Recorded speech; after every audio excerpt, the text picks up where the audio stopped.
Olá pessoal, tudo bem com vocês? Espero que estejam bem. Nesse vídeo iremos responder uma pergunta. Portugal roubou o nosso ouro do Brasil? De todas as graves palermices que se vão contando sobre o passado comum a portugueses e brasileiros, poucas serão de refutação mais simples, mas de efeito mais largo e destruidor, que a noção de que Portugal roubou ouro brasileiro ou de que esbulhou seu antigo território hoje feito grande nação independente. Trata-se de falsidade grotesca e sem ponto porque se lhe pegue, mais amplamente divulgada pela indústria da lusofobia. Por um lado, e será esse o primeiro argumento a atirar as desinformados, Portugal não poderia roubar de si mesmo. O Brasil era terra portuguesa. Foi o de 1500 a 1822, e era o então tanto, e com o mesmo estatuto, as mesmas prerrogativas e a mesma dignidade que qualquer outra parcela do todo nacional. Não foi território conquistado, foi país feito, erguido onde antes nada havia e jamais houvera para lá de grupos confusos, sem consciência de si, desconhecedores da linguagem escrita, desorganizados e antagônicos, cuja vida se fazia de constante migração, combate e canibalismo, ao arribar na costa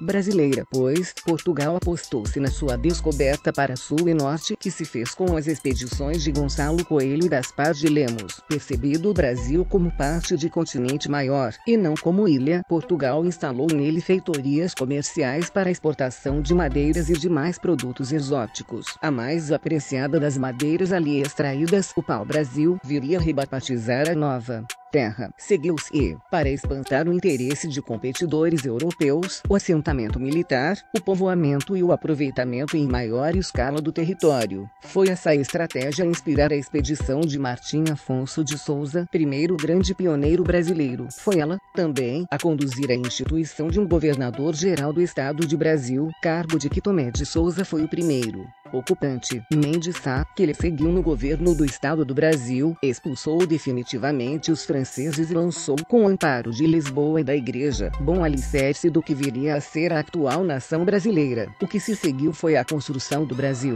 Por toda a parte se forjaram ferros, partiu pedra, nasceram muralhas, recriaram as instituições trazidas da Europa, se semeou com câmaras e cartas de foral ao autogoverno pelos brasileiros, os portugueses do Brasil, a voz dos brasileiros dos nossos dias, se fizeram aldeamentos para os índios, casas para ensinar a ler e a contar e colégios onde as gentes deste Portugal americano descobriam a álgebra e a lógica, o latim, o grego, a música e o direito. Tão grande empresa não se faz sem recursos, e a de Portugal no Brasil correspondeu a não menos que a edificação de uma nova Europa onde jamais se fizera uma estrada, se conhecer a civilização, se escrever um livro ou herdera algo em pedra. Ora, imenso, arrasador, foi para Portugal o custo de fazer o Brasil quando já tão ocupado se achava com a proteção do seu império em África, na Ásia e na Europa. O leitor surpreender-se-á, pois, conhecendo o que representava para Portugal, em pleno pico da produção açucareira no Brasil, aquele estado para os cofres da monarquia, 5% dos rendimentos gerais do Estado. Isto é, o Brasil foi, até ao final do século XVII, financeiramente irrelevante para o Império, considerando, com efeito, o que nele investiu Lisboa. Parece seguro que só em momento tardio se tornou a província de além-mar lucrativa para Portugal, mas nem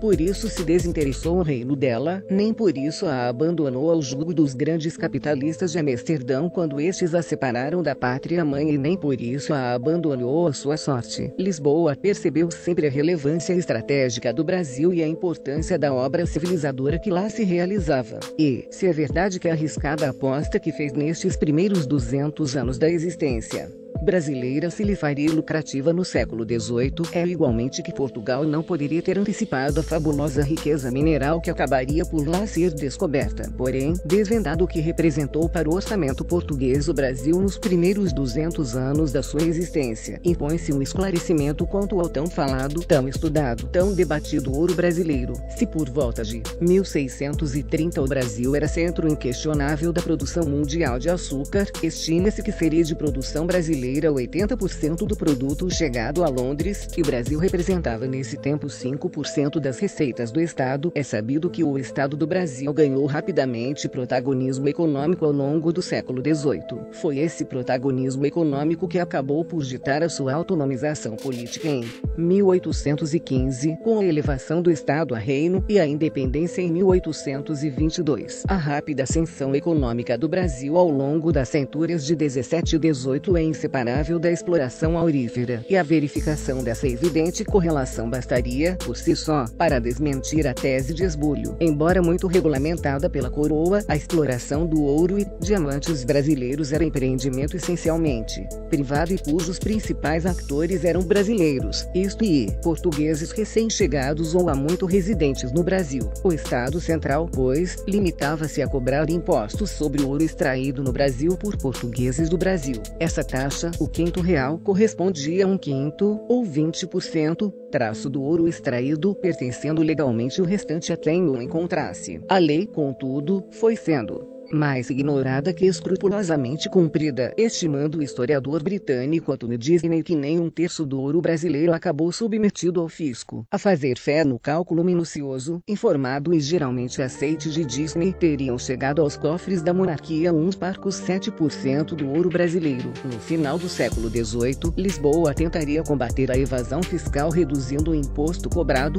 que era de apenas 10% à data da independência. Entre 1720 e 1755, chegaram a Lisboa e do Brasil, em média, 15 a 20 toneladas de ouro por ano. Dessas, 3 ou 4 eram propriedade do rei, servindo para a defesa geral do Estado, sua manutenção e desenvolvimento. Grande parte desse ouro regressou ao Brasil em forma de novas cidades, de povoamento de terra então deserta, do apetrechamento de fortalezas, da edificação de estradas, hospitais, pontes e colégios. Outra parte, 80%, dessa fortuna arrancada à terra era privada, e chegou a Lisboa para pagar a importação de artigos metropolitanos pelo Brasil. A grande dinamização do comércio entre a metrópole e o Estado do Brasil durante o século XVIII é prova da saúde da economia do Império e, nele, das suas parcelas europeia e americana. Onde está, portanto, o ouro brasileiro? Nas atuais fronteiras do Brasil, que se garantiram com as expedições e a sábia, mas cara, política externa que ajudou a custear. Está nas fortalezas